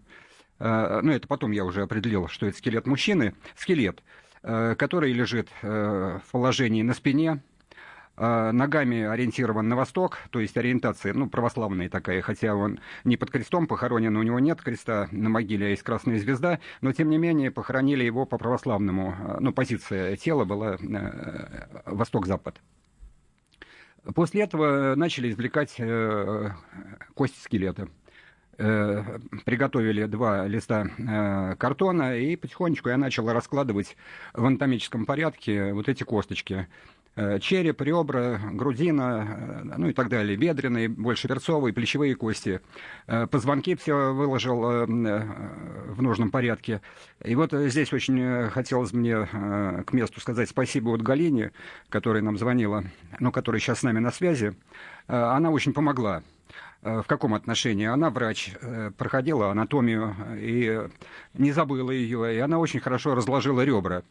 Потому что помимо, значит, вот этих исследований костей на предмет повреждений, мне же нужно было решать еще первый вопрос, Золотарев это или не Золотарев, а время было достаточно ограниченное, потому что и вот этим вот кладбищенским рабочим тоже надо было уже собираться и домой и так далее. Если бы вот не ее помощь, у нас бы еще несколько затянулся процесс. Вот. И она молодец, умничка, просто очень хорошо разложила ребра, а я в это время занимался черепом, потому что череп надо было отмыть, посушить. Ну, хорошо, погода была, благоприятствовала, на солнышке он полежал, высох. Вот. И после этого я уже приступил к исследованию черепа, то есть к решению вопроса, Золотарев это или не Золотарев. Каким образом череп может дать ответ на вопрос, вот, принадлежит он этому конкретному человеку или не Нет, принадлежит? давайте вот да, не будем сразу так вот... Не, я не говорю, нет, я не прошу сразу сказать, он это или не он, я просто хочу суть метода понять. Я помню, когда вот Сергей Алексеевич взял череп в руки, первое, что вы сказали, что это череп мужчины, и лет ему столько-то. Вот да, как да, вы это определили? Да, ну, пожалуйста, я более подробно расскажу. Вот при подобных исследованиях, когда имеются костные останки, и стоит вопрос о принадлежности этих останков конкретному человеку, по алгоритму исследования, конечно, изначально решается вопрос, каковы пол, возраст и расовый тип, значит, вот этого человека, останки которого обнаружены. И в процессе исследования стало понятно, что однозначно этот скелет принадлежит мужчине, возраст в пределах 35-40 лет и расовый тип европеоидный. Ну, то есть вот это три основные позиции, которые мы определяем при исследовании скелета. Ну, а следующий уже этап... Да, могу еще дополнить, вот каким образом происходит определение возраста. Собственно, объектов, скажем так, может быть достаточно большое количество, даже отдельно изолированные кости могут тоже быть объектом, но наиболее информативным все-таки является череп. И на черепе наиболее информативными являются зубы, то есть степень изношенности зубов. Они дают так сказать, позволяют более объективно и точно определить возраст, в отличие от швов черепа. Потому что сроки зарастания швов черепа очень варьируют. То есть человек, допустим, в 20-летнем возрасте может иметь заросшие швы. Это уже считается патологией, называется краниостоноз. Вернемся к зубам, да, то есть вы сказали, что по зубам вот проще уснуть, и, насколько я помню, зубы-то хорошо сохранились. Да, и вот в отношении зубов это, так сказать, позволяет наиболее точно определить вот степень изношенности. И зубы, они просто есть таблица, но она разработана на большом материале, и классически абсолютно возраст вот этого мужчины, скелет которого был обнаружен, он укладывался в пределах 35-40 лет. Золотареву, как известно, должно было исполниться 38. Он почти 38-летним уже был. Ну, то, что, значит, касается зубов. Помимо степени изношенности, мы еще оцениваем обязательно стоматологический статус. То есть оцениваем следы врачебного стоматологического вмешательства, которое было в отношении этих зубов.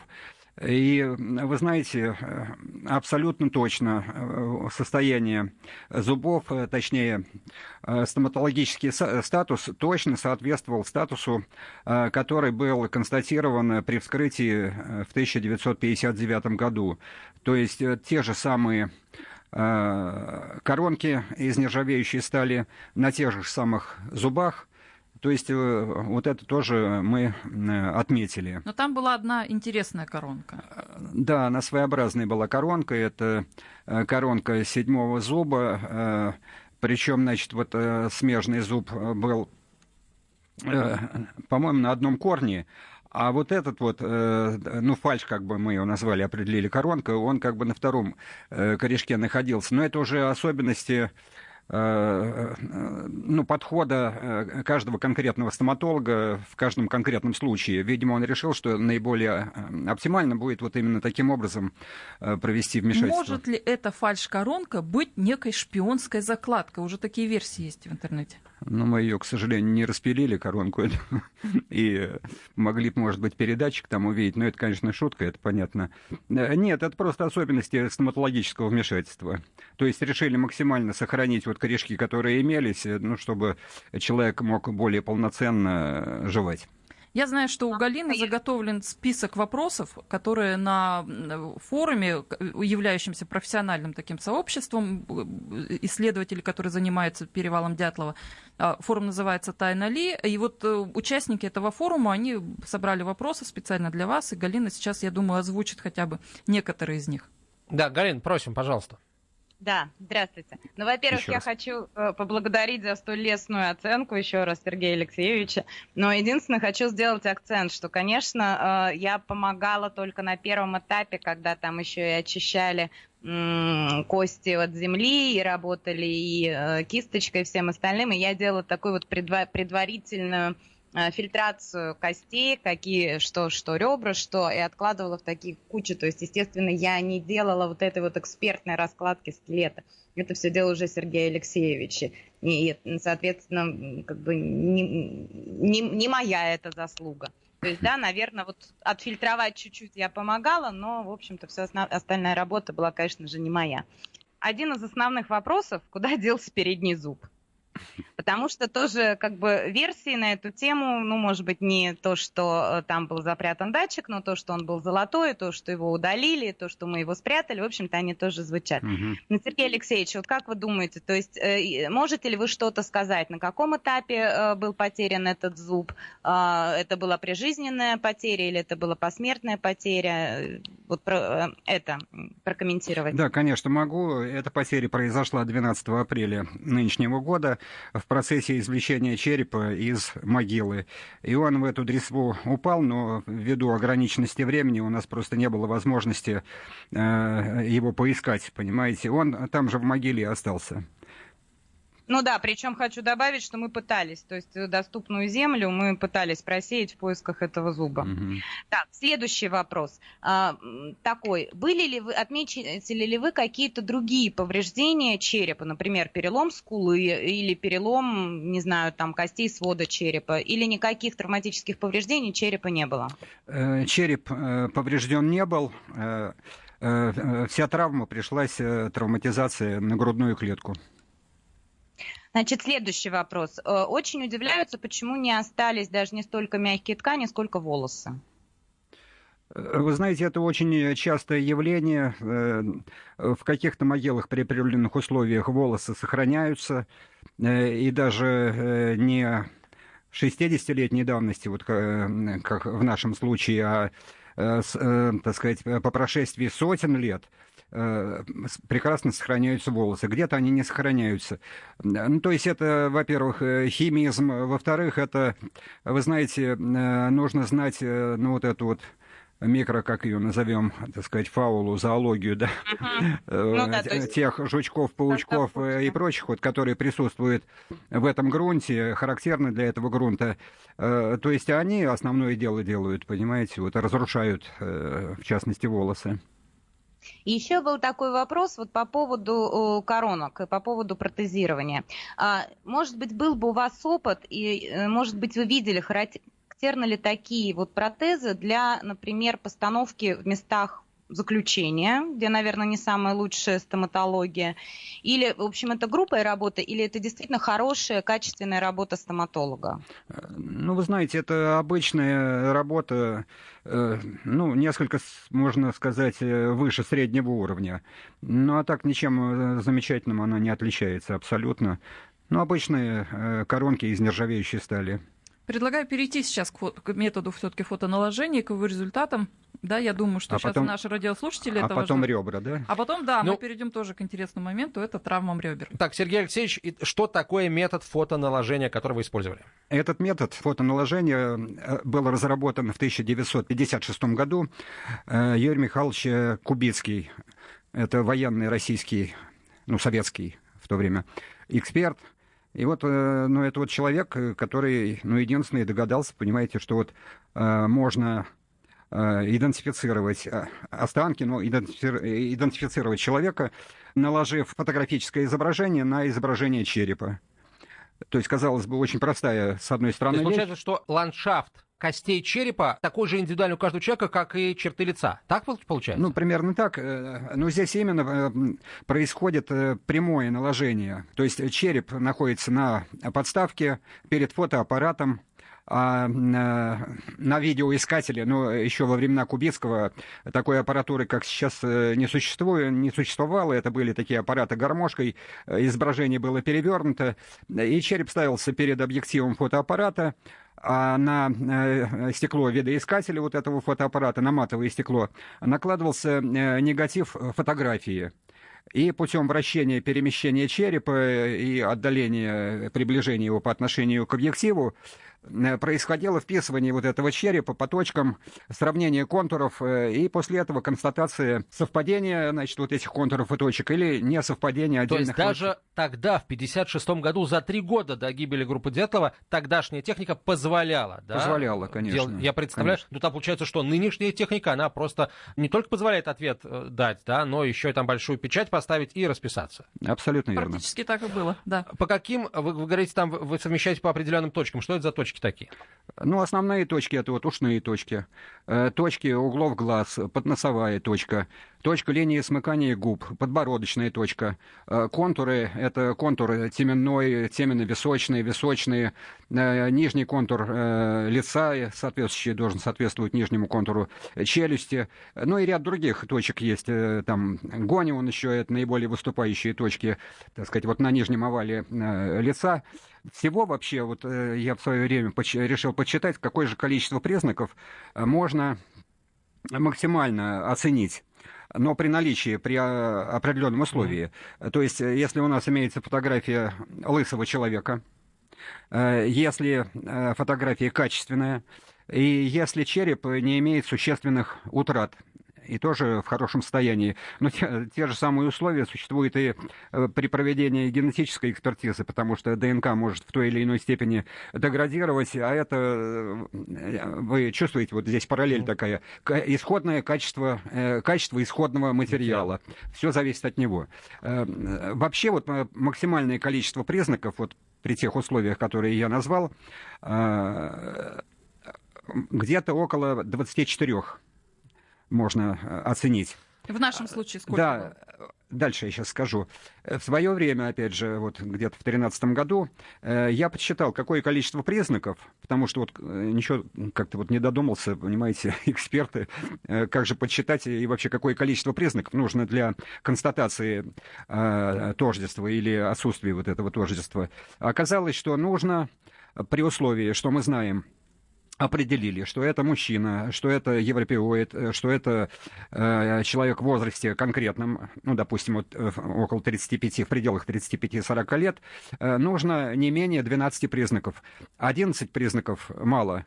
12 признаков — это вот то количество признаков, которые нам, медикам, криминалистам, позволяет говорить о тождестве. И вот, сколько и признаков? мы сверяли по 12 признакам. Да. Они совпали?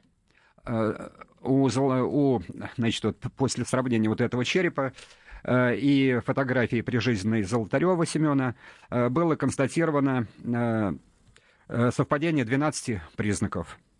Даже там еще и 13-й есть, но я его не разметил. О чем это говорит? Это говорит о том, что это останки Золотарева.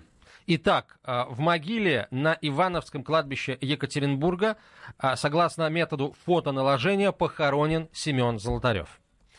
Правильно ли я понимаю, что будет делаться еще одна экспертиза, которая должна подтвердить родство человека, похороненного в этой могиле, с, скажем так, потомками, родственниками Семена Золотарева, то есть генетическая экспертиза. Да, мы же взяли образец на генетическую экспертизу, и сейчас у нас идут переговоры с экспертом, мы очень надеемся, что в этом примут участие эксперты Института общей генетики имени Вавилова, одного из ведущих вообще институтов в мире, и после этого мы отдадим образец на экспертизу, и также образец ДНК живого человека, родственника Семена Золотарева отдадим на экспертизу, и будем ждать ее результатов, о которых сразу сообщим нашим радиослушателям. Это, наверное, нужно в большей степени родственникам Золотарева, потому что они тогда получат право на уход за этой могилой. Разумеется, сначала родственникам, это да, а потом уже с их согласия мы сообщим радиослушателям. Сергей Алексеевич, может ли генетическая экспертиза ответить на какие-то еще дополнительные вопросы о состоянии организма Золотарева? Или все-таки нет, здесь только родство или не его отсутствие?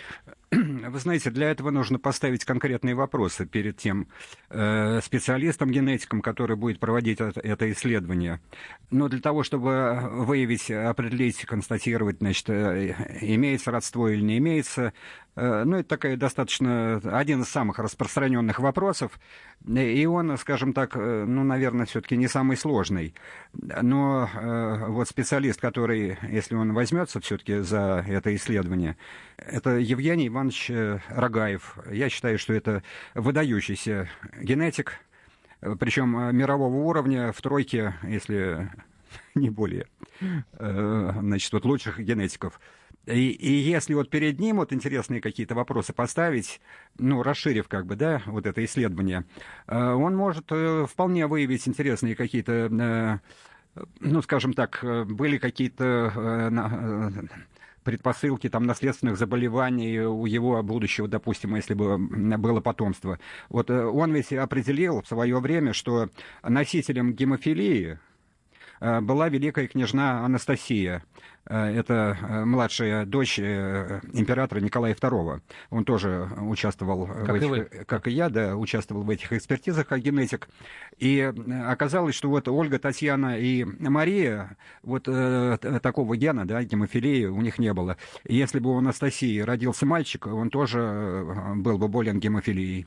Я предлагаю сейчас, наверное, ко второй части исследования ваших перейти, потому что она не менее интересна к травмам ребер и вообще к травмам скелета, как мы уже выяснили, Семена Золотарева. И я знаю, что у Галины очень много вопросов по этому поводу. Но такой сначала общий вопрос. В своем акте эксперт в 1959 году описал, что линии переломов ребер было две. Что вы увидели, когда разложили анатомически весь скелет? Вы знаете, если можно, я прямо зачту. У меня передо мной открыт протокол судебно-медицинского исследования 1959 года. Значит, после извлечения органокомплекса из грудной брюшной полости определяются переломы 2, 3, 4, 5, 6 ребер справа по окологрудинной и средней подмышечной линии. Насколько это совпало с тем, что увидели мы? Так, это совпало практически полностью, за исключением, маленькой несущественной поправки. Все-таки я бы определил эту линию подмышечную не как среднюю подмышечную, как в 1959 году, а как задняя подмышечная линия. Но я повторяю, это абсолютно несущественно. Здесь более, скажем, расхождение получилось, даже не то, что расхождение, а... Подождите, вы, наверное, хотите сказать про то, что он не описал? Вы сейчас хотите сказать про переломы, которые не попали в заключение возрожденных? Да, не то, что не попали, а просто не были описаны. То есть, скорее всего, не то, что не описаны, а не были, эти кости исследованы. Если вы помните, мы когда посмотрели правую лопатку, там были переломы, 3 перелома. На правой лопатке правая лопатка, 3 перелома. Этого не было в акте. В акте этого отмечено не было, и... Первое мое впечатление и комментарий был такой, что это возможно или, скорее всего, это посмертное, потому что с учетом того, что завалена вся могила была этими здоровыми кусками гранита, все-таки это давление было приличное на кости скелета. Но потом я уже спустя некоторое время такую провел переоценку. Левая эта лопатка цела, понимаете, и если бы это считать, что вот это вот произошло посмертно в результате давления вот этих камней в могиле, то есть посмертные повреждения, ну, логично предположить, что были бы поломаны и, соответственно, левая лопатка, и не только, ну и левые ребра, скорее всего. И множественные переломы вообще были бы других каких-то костей скелета. Да, был один из вопросов, насколько вот эта тяжесть камней, которые были в могиле, могли повредить кости, и видели мы эти повреждения. Да. Но, в общем-то, мы их не видели, потому что даже вот гораздо более хрупкие кости, да, там мы находили, и даже щитовидный хрящ, и сам череп, в общем-то, не поврежден, не раздавлен. Не поврежден, да. Вот этот вес не оказывал какого-то воздействия на кости. Он не оказывал вот удивительным образом воздействия. То есть камни в процессе их укладки, ну, при закапывании первичной могилы после похорон, они каким-то образом сконфигурировались, ну, в виде, это можно представить себе, вот, ну, свода, вот как вот, знаете, вот камни вот так вот в виде свода состыкуются друг с другом, и вниз они, по сути дела, и не давят. И вот в отношении правой лопатки я еще немножечко хочу дополнить. Почему я все-таки решил, что это прижизненно? Потому что все-таки ребра у нас сломаны справа. И правая лопатка. И, ну, по сути, это вот укладывается в тот механизм образования переломов ребер. Это укладывается, в этот же механизм укладывается и перелом лопатки. Да, и вот отсюда у меня тогда сразу следующий вопрос. Правильно ли говорить о том, что мы оцениваем грудную клетку как конструкцию, и, соответственно, мы говорим о конструкционных переломах, то есть одно воздействие могло вызывать несколько переломов, потому что иногда бытует мнение, что вот раз 6 ребер сломано, значит, вот каждое ребро, там был удар, либо еще что-то, то есть вот 6 было травм. Нет, то есть мы говорим о том, что какое-то одно воздействие ломало конструкцию грудную. Да. Это составные части одной и той же конструкции. Абсолютно правильно. То есть это говорит о том, что это было давление, зона вот этого контакта, воздействия, она превышала, ну, скажем так, вот размера от первого до там, вот шестое ребро. То есть это была большая, тяжелая очень масса. Ну, скорее всего, в нашем случае это снег. Такой вот вопрос. А вы по оценке костей могли бы определить в этот момент, когда были получены данные травмы? Они были прижизненными или они были уже посмертными? Это самый сложный вопрос, но здесь надо учитывать прежде всего результаты вскрытия. Наличие крови в плевральной полости у Золотарева. То есть это однозначно говорит о том, что это было прижизненно. А тогда еще такой вопрос. У вас в заключении звучит такое слово, как компрессия, то есть давление. Да. Соответственно, я так понимаю, может быть, я не права, что вы делаете этот вывод именно благодаря тому, что были обнаружены переломы лопатки. То есть, соответственно, на человека действовала сила как с одной стороны туловища, так и с другой стороны туловища. Вот можно ли примерно сказать, в какой позе находился человек в момент получения этой травмы? Однозначно можно сказать, что он находился лежа на спине. И давление, вот, травматическое воздействие происходило спереди назад, ну, может быть, несколько справа налево. То есть, если он лежит на спине, соответственно, сверху вниз, если относительно это сверху вниз. Мы просто привыкли, знаете, вот к условно к человеку в условно принятом вертикальном положении. Но мы совсем запутаем сейчас слушателей с этими условно принятыми. А можно ли как-то охарактеризовать ту поверхность, на которой лежал человек? Она должна была быть относительно твердой, или это мог быть там сугроб снега 3 метра? Ой, вы знаете, что-то твердое должно было быть. Потому что если бы подложка была в виде снега, ну, как-то это маловероятно. Что-то твердое. Хотя он мог уплотниться, снег, ну, слой снега, да, а под снегом там что-то более, ну, я не знаю, земляк. Ну, это такой вопрос, скажем, не совсем судебно-медицинский, это уже такая... Это версионный, да, вопрос, но... Криминалистическое. Галлициологическое, скорее, такое, знаете. Сергей Алексеевич, тогда вот еще следующий вопрос. Вы же обнаружили то, что не все ребра сломаны одинаково, да? То есть, что второе ребро и пятое, шестое ребро имеют вид неполного перелома. Это то, что вот в простонародье называют трещиной. Соответственно, можно ли говорить, что вот эта сила, которая действовала на грудную клетку, она максимально действовала именно там, где ребра сломаны полностью, а там, где они не доломались, вроде как воздействие было и ниже? Или это не обязательно? Вы знаете, вот при подобной компрессии и при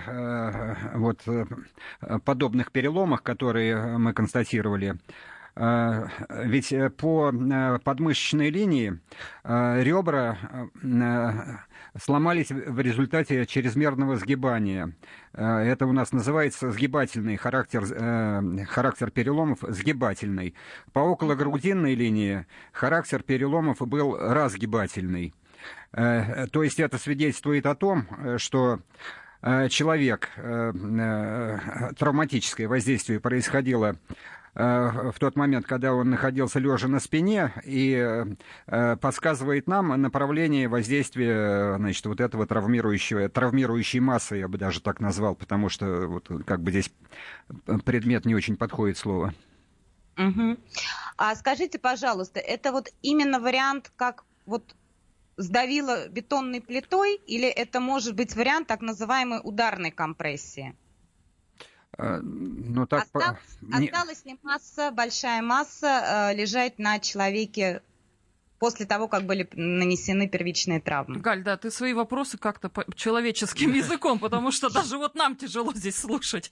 Нет, я понял. Есть одна из версий завала, то есть что упала очень большая масса снега вот на лежащего человека. Но Галь, если она упала, то она и лежит. Секундочку. Галь, извиняюсь. Вот этот вопрос, его немножечко по-другому лучше сформулировать. И вот да. Наталья хорошо начала формулировать. То есть, значит, какое это было воздействие? Ударное или какое-то медленное сдавливание, и в течение какого времени вот происходило вот это давление? Но вот, к сожалению, да, по сути дела...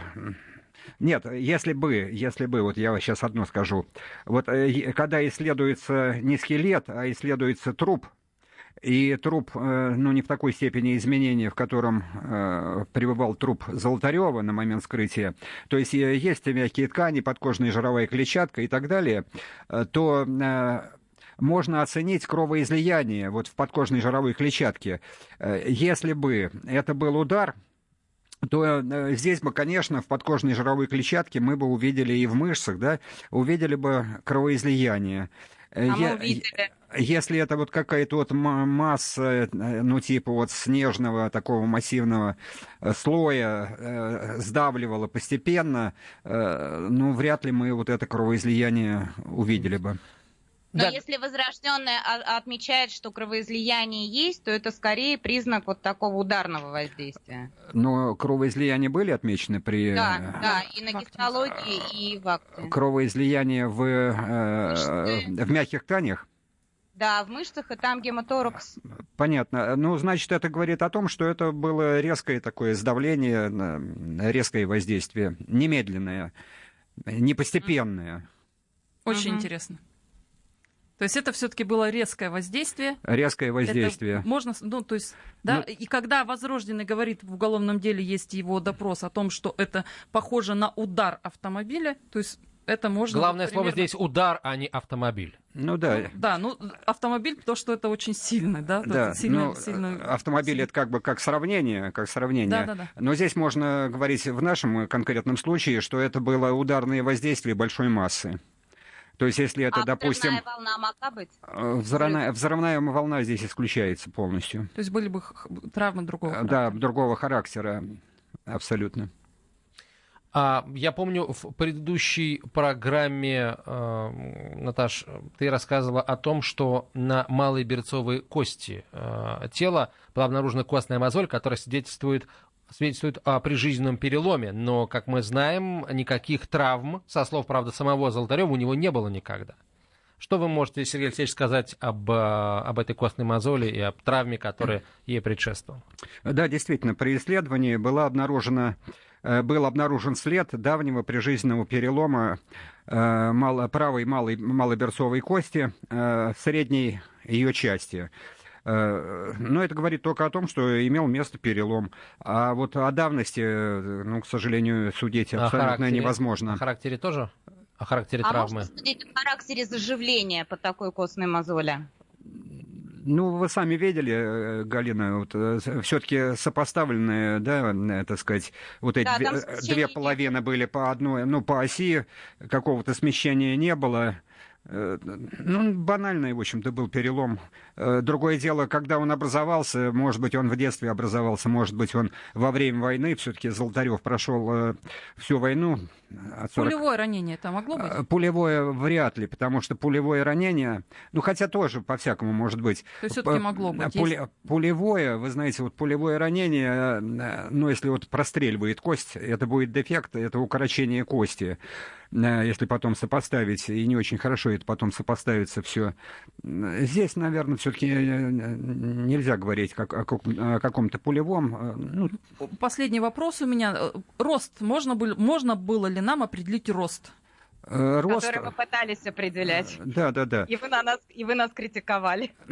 Но я особо не критиковал, потому что, во-первых, у нас немножечко по времени было вот, ограничено. Во-вторых, ну, самое главное, это ограниченность по времени. Нас, значит, вот эти работники холодильщические все время поторапливали, что им уже пора. А мы все время говорили, ну, еще полчасика, который... Про рост, да, нет? Потом, рост можно определить, конечно.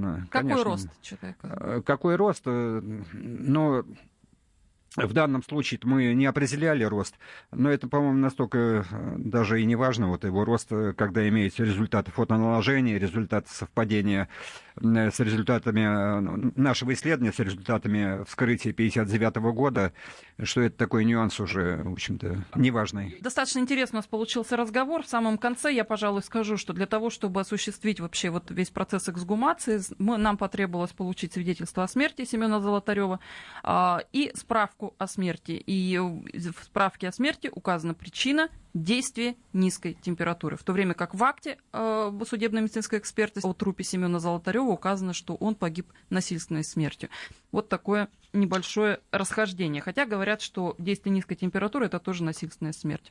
К сожалению, время наше подходит к концу. Сергей Никитин, государственный эксперт Московского бюро судебно-медицинской экспертизы, Галина Сазонова, исследователь гибели группы Дятлова, обстоятельств гибели, врач, спецкор комсомолки Наталья Варсегова, я Антон Челышев. До свидания. Сейчас пришло время рассказать о том, что показала ДНК-экспертиза, проведенная Первым каналом, в частности, программой «На самом деле» с Дмитрием Шепелевым. Которая совсем недавно вот вышла в эфир. Да, вышла в эфир, эти результаты там были оглашены. Мы же сейчас их здесь обсудим. Да, мы говорим прямо сейчас, и мы говорим о том, что установить родство между племянницей Семена Золотарева и, собственно, вот ДНК, которое было выделено из костной ткани, да, останков, не удалось. О чем это говорит? Это говорит о том, что согласно этой экспертизе в могиле на Ивановском кладбище лежит не Семен Золотарев. Ну или племянница ни в каком родстве не состоит с семьей Семена Золотарева. Два варианта. Но с ее точки зрения она в родстве в этом состоит. В общем, появилась еще одна загадка на ровном месте. Совершенно мы здесь, наверное, должны сразу сказать о том, что будет проводиться совершенно точно еще одна ДНК-экспертиза. Да, совместно с Первым каналом «Комсомольская правда» проведет еще одну более обширную ДНК-экспертизу. Но сейчас у нас на связи с нами должен быть генетик Алексей Горковенко, который, собственно, и проводил экспертизу для Первого канала. Алексей Горковенко на прямой связи со студией. Алексей, здравствуйте. Добрый день. Расскажите, пожалуйста, в нескольких словах, в чем суть метода, который вы применяли при проведении этой экспертизы? Да, в клетках каждого человека, помимо ДНК, которая внутри, в ядре, есть еще определенные органеллы, которые называются митохондрии. У них своя ДНК. И эти митохондрии, они передаются от матери детям, то есть в процессе оплодотворения и так далее, развития организма. То есть это так называемое родство по женской линии. То есть все предки определенной женщины несут одну и ту же митохондриальную ДНК. Метод заключается в секвенировании, в определении последовательности и сравнении. То есть если родство близкое, то вот эти буквы нуклеотиды будут одни и те же. Если родство там больше какого-то, то чем дальше родство, тем больше отличия будут в последовательности. Но вот вы, когда делали забор материала у племянницы Семена Золотарева, вы исходили из того, что вот этого родства достаточно для определения этого самого родства, да? То есть там митохондриальная ДНК должна совпадать. Да, абсолютно. Даже более того, мы брали, чтобы исключить там какие-то непонятные вещи, мы брали ДНК у двух предполагаемых родственников по женской линии, и у них она действительно полностью совпала. То есть это у племянницы Семена Золотарева, я немножко уточню, и у ее дочери Юлии Ореховой, которая будет с нами на связи чуть позже. Да. Алексей, а вам удалось секвенировать, как вы говорите, вот митохондриальную ДНК из костной ткани тела? Скажем так, да, реакция была проведена, но так как ДНК была разрушена, то есть мы секвенировали 2 участка, в одном практически нечитаемо, то есть мы ее не использовали. Другой участок удалось прочитать, да.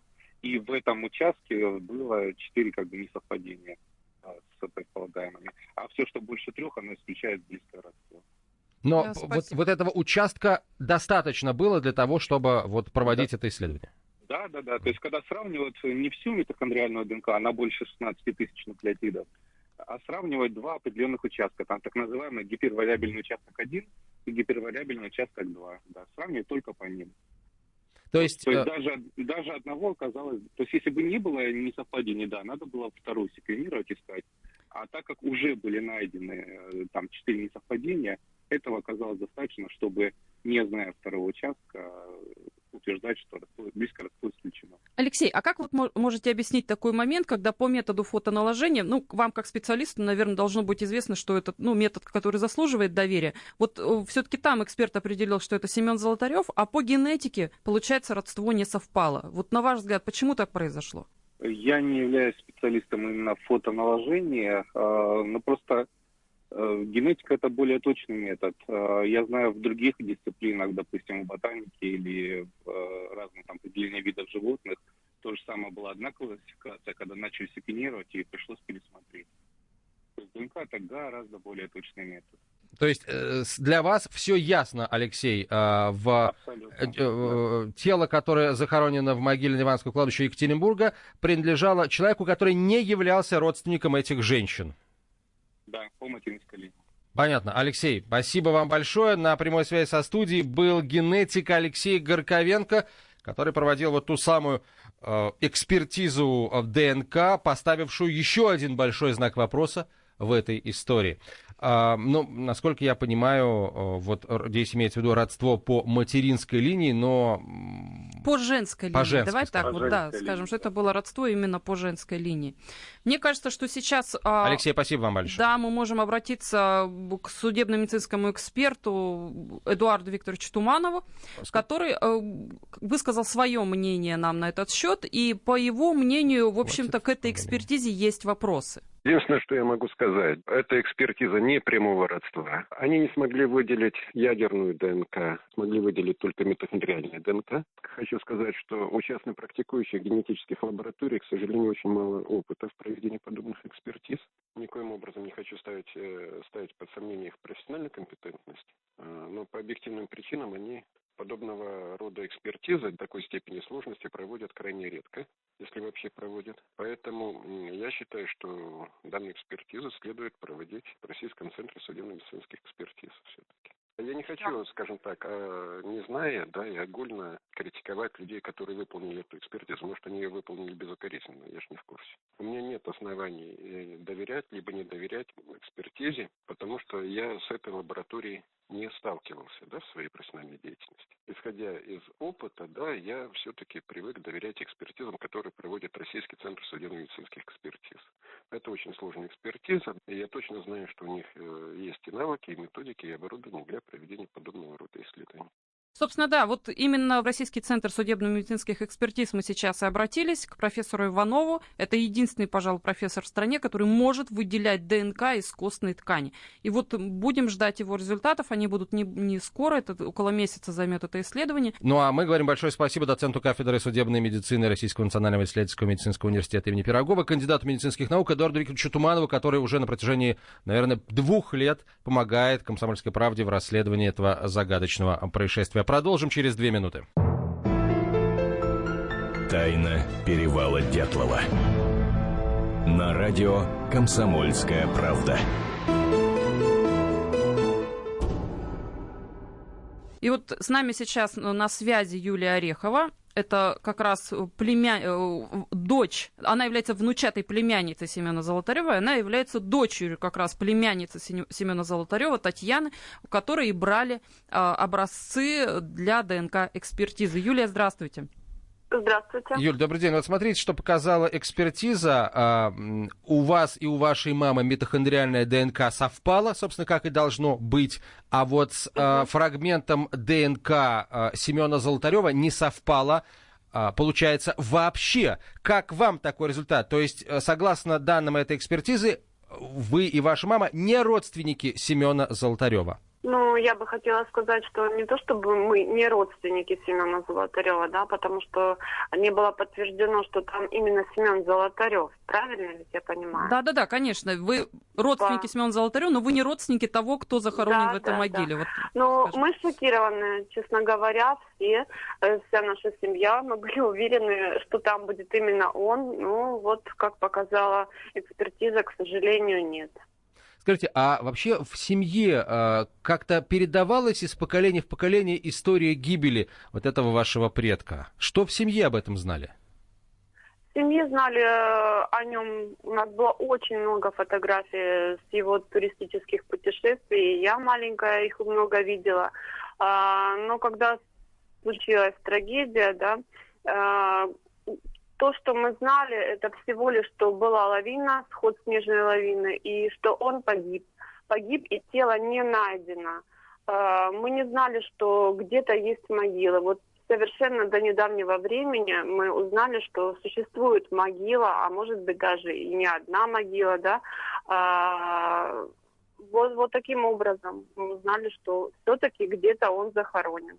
А до этого мы вообще не знали, что тело было найдено. Вся наша семья абсолютно, то есть и близкие племянники, и моя бабушка Мария Золотарева, то есть его родная сестра абсолютно не знали о том, что тело было найдено. Ну вот сейчас «Комсомольская правда» и Первый канал совместно мы готовим другую экспертизу, более обширную, именно ДНК-экспертизу. Подождем ее результатов, и уже по тем итогам, которые мы получим, мы будем действовать дальше. Если все же в могиле окажется Семен Золотарев, то я думаю, мы уже совместно с вами, да, поставим памятник на могиле, это все оформим красиво. Что, конечно, нам это, извините, Наталья, что перебиваю, да, конечно, нам это важно и очень необходимо знать, что там наш родственник, что вот его могила. Это для нас, для всей семьи крайне важно. И еще такой один момент. Если у нас опять ДНК-экспертиза окажется отрицательной, ее результаты, мы говорим, я спрошу вас, да, сейчас в таком случае, будете ли вы готовы написать заявление в Следственный комитет о возбуждении уголовного дела, потому что в данном случае нам нужно понимать, где находится тело Семена и кто захоронен тогда в могиле под его памятным знаком. Ну, буквально вчера мы обсуждали с мамой эту тему, и да, нам важно знать, где он захоронен. Да. Спасибо. На прямой связи со студией была Юлия Орехова, внучатая племянница Семена Золотарева, человек, который сдавал, в том числе, биоматериал для определения родства с человеком, чьи останки лежат сейчас в могиле на Ивановском кладбище Екатеринбурга. Первая экспертиза по митохондриальной ДНК показала несоответствие, скажем, генетическое, вот Юлии и ее мамы, с тем, кто останкам захоронен. того человека, да, который захоронен в могиле на Ивановском кладбище Екатеринбурга. Но еще раз наш эксперт Эдуард Туманов не то чтобы поставил под сомнение результаты экспертизы, он посчитал, что сам метод может быть недостаточно информативным. Да, действительно, вот наиболее информативная экспертиза будет, если мы будем доказывать родство между предполагаемым Семеном Золотаревым и его племянником Павлом Лещенко. Павел Лещенко, кстати, является родным братом Татьяне Скульбиде, с которой сейчас устанавливал родство генетик Алексей Горковенко. И там мы уже посмотрим, вот удастся ли установить родство между Павлом Лещенко. Разумеется, мы будем устанавливать родство между Татьяной и Павлом. Ну, тут как бы я не думаю, что какие-то сомнения будут. Наверняка они брат и сестра родные. И Но уже вот по результатам всех этих комплексных экспертиз мы будем дальше делать какие-то выводы и идти дальше в нашем расследовании.